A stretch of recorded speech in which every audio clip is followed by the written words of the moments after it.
Bonjour et bienvenue à Urban Fashionista, votre émission mode et beauté. Alors aujourd'hui, notre émission va se diviser en deux parties. Alors premièrement, on va vous donner quelques trucs pour magasiner à petit prix et avoir le plus de linge pour votre argent. Ensuite, pour la deuxième partie, on va vous donner quelques trucs de base pour pouvoir adapter vos vêtements d'été aux températures plus froides de l'hiver. Donc sans plus tarder, on va commencer avec nos trucs. Donc le but, Anne-Sophie puis moi, à force de magasiner, on est venu avec des trucs et des astuces pour vraiment rentrer dans notre argent et puis maximiser le plus possible notre temps dans les magasins. Donc tout d'abord, le premier truc qu'on a à vous donner, c'est vraiment important de dresser une liste avant de partir pour voir ce que vous avez besoin. Ça justement, ça vous permet vraiment de cibler les choses qui sont les plus importantes pour vous, pour être sûr de ne pas divaguer et commencer à acheter n'importe quoi que vous n'avez pas besoin. Ensuite, notre deuxième truc, c'est d'aller retirer votre argent avant de commencer à magasiner. Alors là, vous pouvez faire un estimé de comment ça va vous coûter par rapport à votre liste et aussi vous pouvez déterminer le montant d'argent que vous êtes prêt à dépenser pour cette journée de magasinage-là et aussi savoir si vous avez vraiment l'argent pour dépenser. Excellent. Aussi, le troisième truc, c'est qu'une fois que vous avez l'argent en main, c'est sûr que vous allez plus vous en rendre compte quand vous le dépensez. C'est pas comme une carte de guichet ou une carte de crédit qu'on s'en rend pas vraiment compte. Là, vous voyez vraiment l'argent qui passe. Essayez de ne pas dépenser plus que ça. Le quatrième truc, c'est de s'accompagner de quelqu'un en qui vous avez confiance et avec qui vous êtes à l'aise de magasiner. Par exemple, Marie et moi, on va toujours magasiner ensemble parce qu'on sait comment l'autre magasine, on sait qu'on a pas mal les mêmes goûts. Alors, c'est facile de rentrer dans les magasins et d'aller se diriger vers les mêmes sections et tu sais, on se chicane pas vraiment pour ça. Puis aussi, vu qu'on se connaît depuis quand même assez longtemps, on est franche l'une envers l'autre. Alors s'il y a quelque chose qui ne va pas bien ou qui lui va pas bien, on va vraiment le dire parce que c'est ça qui est mieux. C'est ça. Donc, c'est sûr que des fois, c'est un petit peu moins grave de se faire dire non, ça c'est pas beau, mais moi je préfère le savoir d'avance avant de l'acheter. Donc, la franchise c'est important. Fait qu'allez-y avec quelqu'un avec qui vous êtes à l'aise de dire ces choses-là. Dernier petit truc, pré-magasinage, si on veut, donc à préparer avant de partir, c'est vraiment de s'habiller en conséquence. Ça, c'est très important. Nous, on vous conseille vraiment d'y aller avec des pantalons confortables qui sont pas trop roulants. Okay? Des fois, il y a des skinny qui serrent vraiment le bas des jambes, puis après ça, c'est compliqué à enlever quand on veut essayer des vêtements. Aussi, y aller avec des souliers confortables pour pouvoir marcher toute la journée et pas trop avec des lacets puis des choses compliquées à attacher.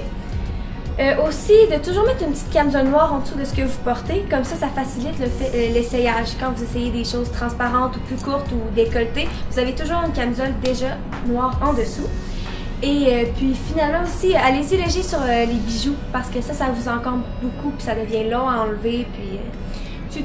Tout ça, c'est vraiment une question de rendre ça plus efficace dans la salle d'essayage, puis de rendre l'expérience plus agréable.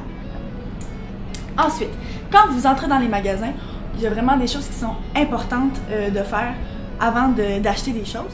Donc, premièrement, le truc qu'il faut vraiment faire attention, c'est de regarder le prix des vêtements avant de l'essayer. Oui. Par exemple, si un vêtement coûte, par exemple, 100 $, puis il est super beau, mais on oublie de regarder le prix avant. Puis là, on s'en va l'essayer, puis après ça, on se rend compte qu'il est beaucoup trop cher pour nous. Mais c'est tellement dur de refuser un morceau de linge une fois qu'on sait qu'il nous va bien. Fait que dans ce temps-là, c'est mieux de dire non tout de suite. Dire, OK, c'est trop cher, alors je l'essaye même pas, je me tente même pas. Voilà, donc nous maintenant, c'est vraiment, on jure que par ça, parce que sinon, c'est sûr que nos tournées de magasinage finiraient par nous coûter une fortune. Ensuite, un autre truc vraiment important, qui semble quand même assez évident, c'est d'essayer les vêtements.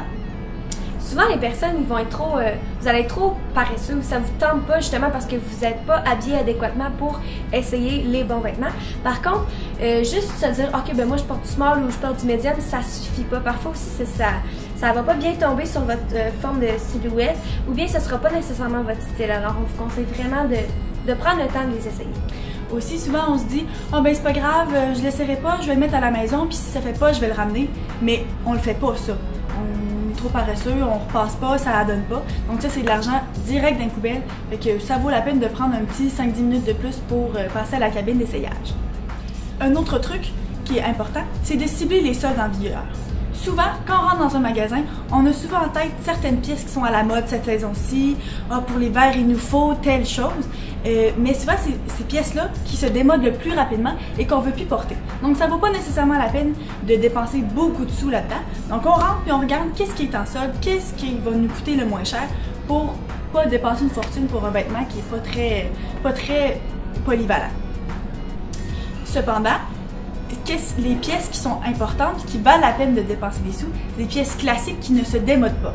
Alors ça vaut vraiment la peine d'investir son argent principalement là-dedans. Comme on vous l'avait déjà mentionné, un jeans passe-partout ou bien un pantalon droit vraiment classique. Ou sinon aussi, on a parlé du veston, du cardigan noir, mais aussi la petite robe noire qui va pour toutes les occasions et le veston blanc. Pas le veston blanc, le chemisier blanc. Et voilà. Donc ça, c'est toutes des choses qui valent la peine d'avoir quelque chose qui vous fait vraiment bien, que la coupe vous fait. Ça coûte un peu plus cher dans ce temps-là, mais c'est quelque chose qui se démodera pas.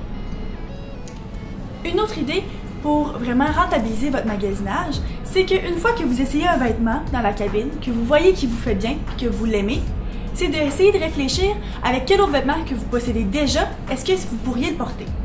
Oui. Par exemple, il y a des personnes que eux, ils vont voir un ensemble sur un mannequin puis ils vont essayer de l'acheter complètement puis de le porter toujours identique. Mais ça restreint votre panoplie d'ensemble à porter. Alors si, par exemple, vous décidez de jouer avec vos vêtements, changer les ensembles et tout, ça vous permet vraiment d'avoir une plus grande garde-robe. Donc c'est ça.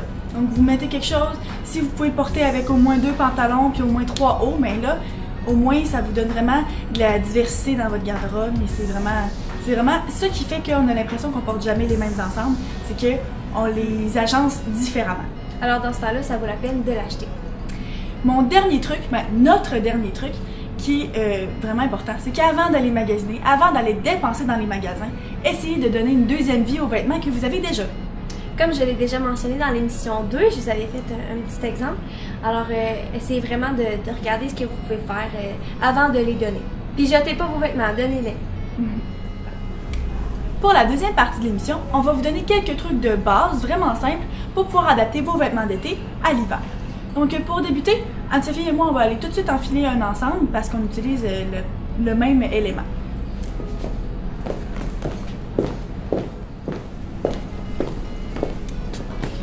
Alors ici, Marie et moi, on a décidé de mettre des collants pour réchauffer un peu notre ensemble. Moi, c'est une jupe. Marie, c'est pour des shorts. Alors, peu importe le vêtement d'été que vous avez dans votre garde-robe, vous pouvez le porter. Comme ici, vous pouvez le voir, moi, je suis allée avec des collants un peu plus... léger. Léger, oui. Mince. Alors ça, c'est pas tant... je vous conseille pas tant ça pour vraiment réchauffer votre vêtement. Par contre, Marie est allée avec une sorte un peu plus épaisse. Il y en a aussi des collants qui sont en laine, alors vous pouvez vraiment chercher pour ça si vous voulez rester au chaud à l'école. Si vous voulez également quelque chose d'un peu plus discret, vous pouvez aller avec une couleur peau. Donc c'est sûr que ça se fond mieux avec la couleur de vos jambes. Cependant, Anne-Sophie et moi, on aime ça, les collants noirs. Faites seulement attention, quand vous mettez un bas qui a de la couleur comme ça, ou bien moi ici qui c'est pas noir, d'aller rechercher un ton noir dans le haut pour pas que ça fasse trop tout seul. Donc dans les deux cas, nous on a une camisole et un chandail noir. Donc ça équilibre vraiment l'ensemble. Maintenant, Marie va aller mettre le troisième ensemble. Elle va aller mettre une petite robe d'été. Puis après ça, je vais vous montrer comment on va l'agencer à l'hiver. Alors ici, avec la petite robe d'été de Marie, elle a gardé ses collants. Parce que justement, ils sont un peu courts. Là, on veut que ce soit un peu plus décent. Et puis aussi, souvent, vous avez des robes ou des camisoles qui ont des trous dans le dos. Ou bien, peu importe, si vous voulez réchauffer un peu le haut de... votre haut, une camisole ou une robe, peu importe, vous pouvez y ajouter un cardigan ou un chandail chaud par-dessus. Alors ici, on est allé avec un cardigan noir, puisque la robe est de couleur, et surtout parce que ça va avec tout, encore une fois. Ça va aussi aller rechercher la couleur des collants. Donc, on en parle souvent des cardigans, mais c'est tellement passe-partout, c'est tellement agréable. Et puis, j'en avais montré un dans le premier épisode qui était vraiment passe-partout, une coupe très classique. Celui-là, il est un petit peu plus long, il s'attache pas, mais ça fonctionne bien avec une robe comme celle-là. Donc, c'est ça. Essayez-en plusieurs. Donc, ça, c'est sûr que c'est adapté. Je vais être au chaud pour toute la journée. Pour l'ensemble d'Anne-Sophie le prochain, elle va aller l'enfiler tout de suite. Donc, ici, ce qu'on a fait, c'est de marier une tunique qui normalement Sophie la porte avec des shorts l'été ou bien en sortant de la piscine comme descente de bain. Dans le cas ici, on a mis avec des leggings. Donc des leggings, c'est une option qui est un petit peu plus chaude que les collants qu'on vous avait présentés tout à l'heure. Et puis ça va bien avec des vêtements qui sont un petit peu trop longs, mais en même temps trop courts pour porter, ouais, c'est ça, pour porter en robe.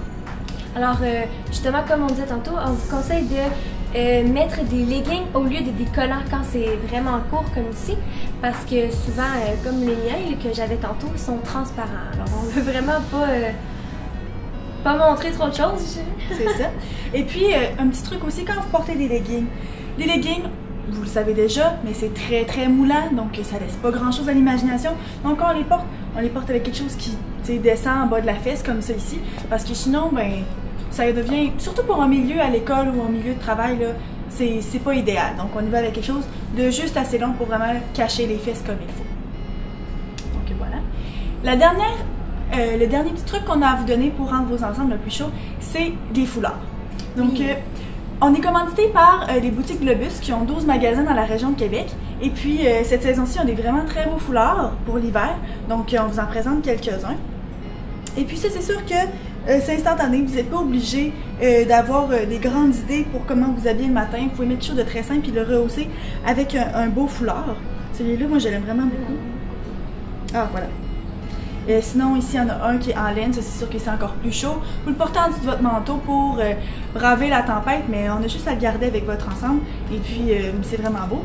Et puis, un troisième ici, du Globus aussi. Donc, c'est sûr que le carotté, ça se démode pas. C'est quelque chose qui va toujours bien se porter avec pas mal n'importe quoi. Puis lui, c'est un peu un style plus pashmina, alors il est plus large, plus grand. Si vous voulez en faire un châle, là, avec 3 comme ça, c'est pas l'idéal, mais c'est sûr que ça va vous garder au chaud. Et aussi, sinon, il y a l'autre alternative qui en fait des plus petits foulards un peu plus légers. Par contre, encore une fois, on pense que des fois, ça nous réchauffe pas vraiment, mais ça coupe du vent quand même. Alors, c'est très bien, puis surtout, c'est joli. Ça, c'est plus pour l'aspect joli. Voilà. Excellent. Alors, c'est ce qui conclut notre 5e émission de Urban Fashionista. Continuez à commenter nos émissions, nous donner des idées de ce que vous voulez voir, ça nous aide vraiment beaucoup. Puis ça aide aussi à la croissance de l'émission. Alors, venez liker notre page à Urban Fashionista.